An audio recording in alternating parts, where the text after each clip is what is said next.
central nervous system is made up of your brain and spinal cord and is continually monitoring and coordinating every single function in your body. If you think of the brain as a central computer that controls and coordinates all the functions of your body, then the nervous system is like a communication network that relays messages back and forth from the brain to different parts of the body via the spinal cord. The spinal cord is a long bundle of nerve tissue which extends from the lower part of your brain down through your spinal column. Along the way, smaller braids branch off from the cord and pass out from the spine between each of the movable vertebrae. These braids divide again and again into tiny nerve fibres and fill the entire body, going to each cell, organ and tissue. Every human has an estimated 15 billion nerve cells, sending and receiving messages through the spinal cord. Now, our nervous system is extremely delicate, so what protects it? Our spine. This is what a normal healthy spine looks like.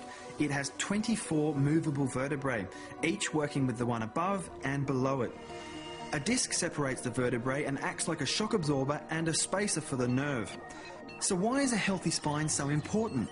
Well, it protects the spinal cord and the delicate nerve tissue and allows us to bend, flex, twist and move freely without compromising the nerves. If the spine is not moving freely, it's referred to as a vertebral subluxation complex, or for short, a subluxation. Is that right? Subluxation. Is there another word we can use for that? No? Okay. This is when two or more vertebrae have lost their normal motion and or position. This can cause interruption to the normal nerve flow and interfere with the communication from the brain to the body and from the body back to the brain. Research at the University of Colorado found that it only took between 8 to 10 millimeters of mercury pressure to reduce the nerve supply by up to 60%. That's about the weight of a small coin. Compression can exist without pain, so that means where the nerve goes to can be robbed of up to 60% of its nerve supply and you may not even feel it. This is what is referred to as a silent subluxation. So what happens when you have a subluxation? That area can start to degenerate in as little as 2 weeks. This degeneration causes scar tissue to develop, which leads to more scar tissue. This degenerative process can continue as long as the immobilization is present, and this type of degeneration is preventable. Spinal degeneration has nothing to do with how old you are. You can be 60 years old and have a perfectly healthy spine, or you can be 10 and have a spine that's already showing signs of degeneration. It all depends on how and when the subluxation occurred.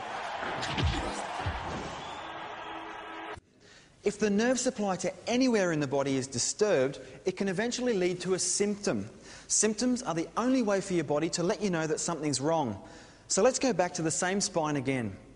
If you have nerve interference in the cervical spine, it can lead to headaches, migraines, lowered immune system, sinus troubles, hay fever, abnormal sleep patterns, eczema, hearing loss, tonsillitis, chronic cough, croup, pins and needles into the arms and hands. In the thoracic spine, asthma, functional heart problems, bronchitis, influenza, gallbladder troubles, liver conditions, blood pressure problems, indigestion, heartburn, gastritis, lowered immunity, allergies, kidney troubles, chronic tiredness.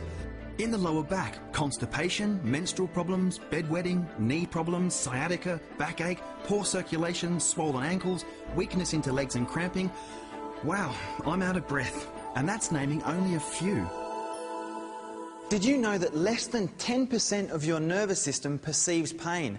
So quite often, by the time pain and symptoms appear, the nerve interference could have been present for months or even years. Think about when a person has a heart attack or a stroke. They don't actually feel the arteries blocking up and usually don't know anything's wrong until it's too late. Painkillers and anti-inflammatories can cover up the symptoms, but they don't get to the cause of the problem. By masking these symptoms, it allows the problem to continue to develop silently until there's a major health crisis.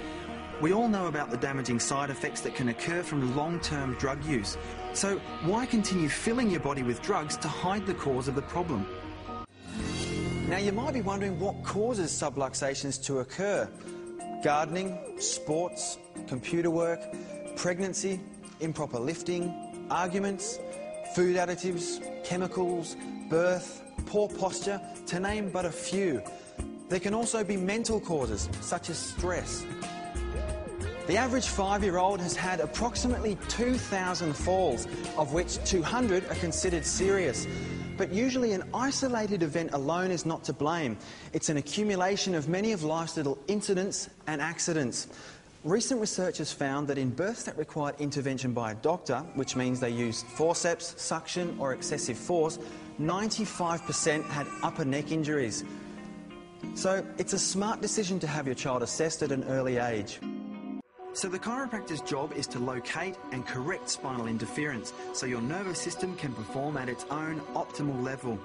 Remember, the immobilised area will degenerate at a faster rate than the area with good balance and movement. Fortunately, with the right care and by mobilising these areas and creating good alignment, the body can begin to slow, stabilise or reverse the degenerative process. Chiropractors assist the healing process by re-establishing the nerve flow to its optimum level. This allows the proper communication between the brain and the body. Chiropractors don't treat the symptoms. Rather, they remove the nerve interference, which allows the body to do what it does best, heal itself. When you get a cut or a broken bone, who heals it? Your body does. All forms of the healing arts have their place, and let's face it, medicine has an important role to play in crisis and emergency care, and in these situations can be life-saving. On the other hand, chiropractic is vital in keeping your body functioning at its best possible level by removing nerve interference and allowing the body to heal itself. So for health, wellness and quality of life, chiropractic is the smart choice for you and your family.